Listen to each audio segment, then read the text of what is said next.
जज्बा आप देख पा रहे हैं? ये पहलगाम की दर्दनाक घटना के बाद में जिस तरह से माननीय प्रधानमंत्री जी का संदेश कि इस दुर्दांत आतंककारी घटना के पीछे खड़े हर व्यक्ति को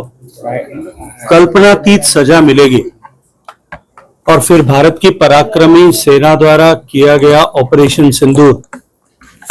निश्चित रूप से देश के 140 करोड़ लोगों का सीना गर्व के साथ में ऊंचा हुआ, मस्तक ऊंचा हुआ है और देश के सभी लोगों ने जाति, भाषा, वर्ग और क्षेत्र, अपनी राजनीतिक मान्यताओं और प्रतिबद्धताओं इन सब से ऊपर उठ करके देश की सेना के प्रति अपना सम्मान व्यक्त किया। 6 और 7 के मध्य रात्रि के बीच हुए ऑपरेशन सिंदूर के बाद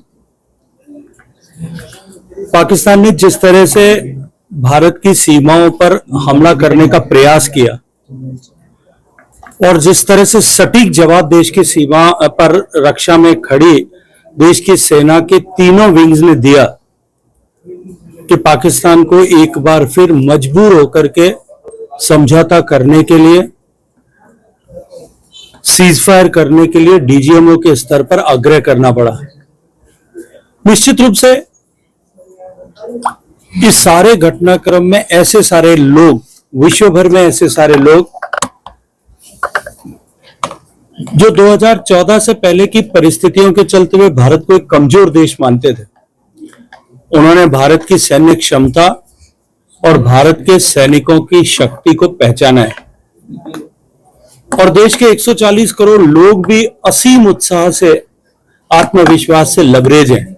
ऐसी परिस्थिति में देश भर में तिरंगा यात्राओं का आयोजन हो रहा है।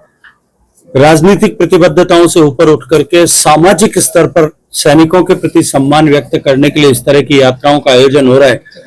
आज जोधपुर में भी इसी यात्रा का आयोजन हो रहा है, जिसके लिए मुझे आज यहाँ आने का सौभाग्यपूर्ण अवसर मिला है और मैं ये मानता हूं कि जिस तरह का उत्साह मुझे देखने सुनने को मिला है, निश्चित रूप से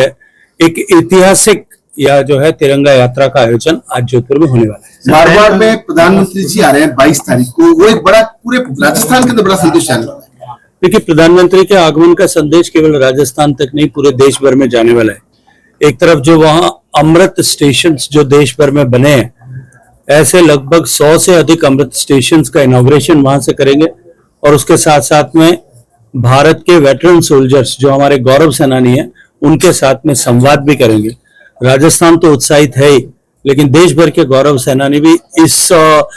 जो चर्चा उनके साथ में होने वाली है, जो संवाद उनके साथ में होने वाला है, इसको लेकर के असीम उत्साह और जो है एक नई चेतना से अभिभूत है। सर, पहलगाम हमले के बाद में पर्यटन को काफी इफेक्ट पड़ा है सर, खासकर जम्मू कश्मीर, क्या कुछ कर रहे हैं सर इसको? देखिए, मुझे नहीं लगता कि बहुत कुछ प्रभाव ओवरऑल पर्यटन पर पड़ा है। जम्मू कश्मीर में भी टूरिज्म का वापस रिवाइवल होने लगा है और घटना के तीसरे दिन से इस तरह का रिवाइवल शुरू हो गया था और मैं ये मानता हूं कि जो कुछ थोड़ा बहुत स्लिप बैक इसके कारण से होगा वो भी आने वाले 1-8 महीने में पूरा हो जाएगा, लेकिन देश के अन्य पर्यटक स्थलों पर उसी क्रम में उसी तरह से जो है वो पर्यटन बदस्तूर जारी है। देश में आने वाले लोगों का रुझान उसी तरह से और देश के डोमेस्टिक ट्रैवलर्स जो भारत के अपने नागरिक अपना देश देखने के लिए जो निकलते हैं घर से, वो उसी उत्साह के साथ में घर से बाहर निकलते हैं। सर, अमरनाथ यात्रा शुरू होने वाली है, बाकी शाम को करेंगे।